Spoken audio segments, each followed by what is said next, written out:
Hey, listen, I'm technically a millennial. I'm on the older, the upper bound of millennials. We both are. And and sometimes millennials get a bad rap, and I try to defend them to my older friends like Jenna.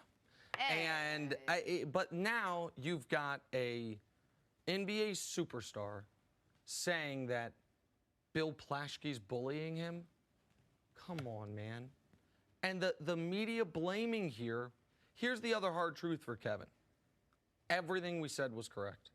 Every step of the way, the stuff that KD got the angriest about, we now know, thanks to his own words, are exactly how it went down.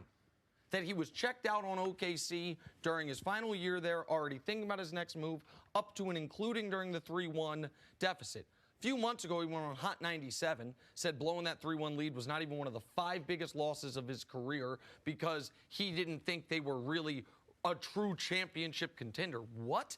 You're up 3-1 on a 73-win team. That's Kevin's words. It's not me bullying to bring up your words. And then in this interview, when it came to OKC, he talked about how he looked at the Warriors that year as a new, fresh team on the rise. Well, yeah, I mean, I suppose they had just won the championship, and he was excited about living in the Bay. And then also on this podcast, he talked about how he knew about midway through the year that he was moving on from Golden State. That's all we were saying. That it is the fact that it was accurately reported is not bullying. The fact that everything that the media has, I shouldn't say everything, the vast majority of things the media has said is going on with Kevin Durant has proven out to be accurate is not bullying. It's accurate reporting. And the victim complex of, oh, woe is me, him also saying in this podcast, Mannix, you guys didn't try to do this to LeBron, Wade, and Bosh. First of all, LeBron, Wade, and Bosh had it worse than any team ever initially. But the reason they weren't trying to tear them apart was because there wasn't someone plotting an exit, because they didn't handle it the way KD handled it. And so Steve Kerr has said he knew Kevin was floating away midway through the year. So I don't understand the woe is me, everyone's against me, as opposed to just, man, I've made decisions. I'm accountable for those decisions, and I want to, for some reason, keep talking about those decisions like I'm the victim here. Yeah, I think it's revisionist history to say that LeBron, Wade, and Bosh were not treated this way since they were crucified the first couple of years down there for putting that team together and being non-competitive, all the things that Kevin Durant was criticized for. I'm one of the media members that have covered Kevin virtually every step of the way in his career. I've never bullied him. I don't know too many people. I mean, maybe there's 1 or 2 people out there from the Oklahoma area that just don't like him because he left, but I don't think they've ever bullied him.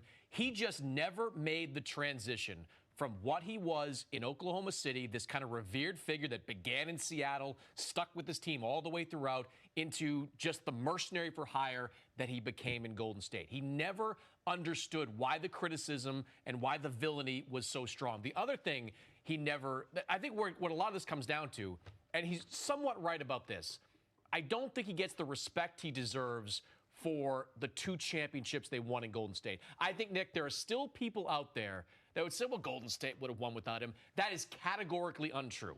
The Golden State Warriors do not have those 2 championships without Kevin Durant. How he played in those finals was incredible. So if that's what he's fixated on, I get it. But everything else is just, as you said, accurately reporting every step of the way. Yeah, and when there's an element of truth with something that's being said about you, that gets under your skin a little more than when it's something salacious that everybody knows that it's not you. But with Kevin Durant, this is just what comes along with being in the conversation as one of the best players in the world. I mean, you're focused on developing your brand. That's a big part of why you came to New York in free agency this past summer.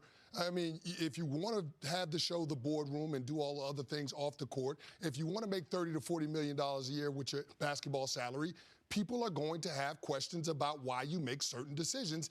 And when you have the reporters accurately talking about what you're doing, your move that you plotted when you were at OKC to go to Golden State, and then your move to the East Coast this past summer, I don't understand why you're getting upset about it. People will want to talk about it because you are one of the best players in the world. So this is just par for the course. And when you're going back and forth with the media or with people on social media, you have to be willing to take it just like you're willing to dish it. And I just feel But like he wasn't just willing to dish it from his own account. Didn't he come up with fandom accounts so he could dish it? That is worthy of bringing up and talking about it. You know, that's not bullying. Well, and that's the thing that bothers me with Kevin Durant, Jen. I mean, listen, this is what it is. If you want to be on social media and you want to go take shots at people, people are going to take shots at you. But I don't think it's anybody trying to bully you. This is just what happens around sports because it's such a huge platform in our culture. So for Kevin Durant, this is embarrassing. This is not something that you should be fixated on. This is embarrassing, is what it is. Listen, there is like an old school mentality of, oh, listen, being bullied is part of growing up. It makes you tougher. No, miss me with that. We do have a bullying problem, right?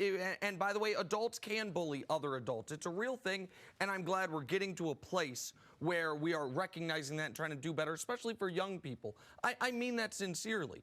But occasionally, my 6-year-old comes home from school and says, I got bullied today. And I say, what happened? And what she means is, someone was a little mean to her. That's not bullying you. We know what bullying is. What Kevin Durant seems to not understand that every other mainstream pro athlete, big-time pro athlete understands is, hey, man, with the money and the fame and all of it comes some nonsense that you don't like. Yes, you are going to be talked about. Yes, you are going to be picked at. Yes, you are going to be inspected in a way that you wouldn't if you worked at Home Depot. But you know what? There are a lot of good positives that go along with it. Everyone agrees with that. Everyone, whether it should be or shouldn't be, a huge part of the NBA's popularity are talking about these guys sometimes as three-dimensional figures, sometimes as two-dimensional figures. And calling that bullying is embarrassing. It is, and I don't want to sound like a caveman, but as a grown man, what are you talking about? Like you are super rich, super powerful, super successful, and the beat writer from the Oklahoman is bullying you? Get out of here. Like I know Matt a little bit. I know Steven Jackson a lot. I would have loved to know what Action Jack is thinking while KD's sitting there saying, I'm being bullied by a guy who makes $42 grand a year writing game stories. Yeah. Give me a break. Well, I mean, look, bullying is not 280 character critiques on Twitter, especially when you can walk away from that. You don't have to log on. You don't have to put your mentions on. There are a whole bunch of things you can do. I think, again, it comes back to the turn he made from hero to villain was so fast and so bad at that time because he went from, an Oklahoma City team where he was revered to the worst possible situation you can go to if you still want to be beloved. A 73-win Golden State Warrior team. You can't make a turn like that as bad as it could be. I'm right there with you. And the one thing I look at with this situation, the decision that he made this summer, it wasn't what was in his basketball best interest. You can't say he was putting himself in a better situation going from Golden State, where they're moving to a new arena when you have Klay and Steph Curry, to the Brooklyn Nets, even though you have Kyrie coming with you. This was about things that were off the court, another agenda that he had, and a part of the media coverage for the NBA enables him to be able to do all of those things. So you can't have it both ways, in my opinion. And I don't even care about guys like, LeBron going where he went, Kevin Durant, they're free to go where they want to go, but this comes with it. That's the point. That's the point. Thanks for watching. Subscribe here to get the latest from the show. Also, be sure to check out more of the best clips from First Things First, or go watch a few segments from our other shows on FS1.